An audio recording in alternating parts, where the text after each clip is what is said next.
How to create data extension in Salesforce Marketing Cloud. Now open SfMC web page and login. Enter username and password. Navigate SfMC homepage. Now go to Image Studio.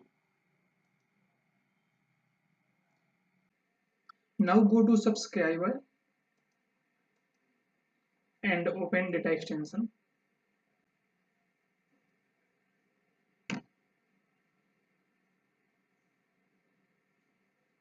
Now go to create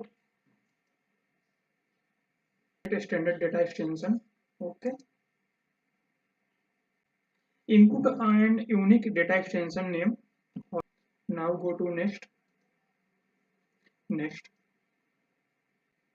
Enter field names such as first name, email, phone, registration number, subscriber key, and set data type. Create. Copy data extension name and go to search icon and input data extension name and find. Create a data extension in Salesforce Marketing Cloud. Okay.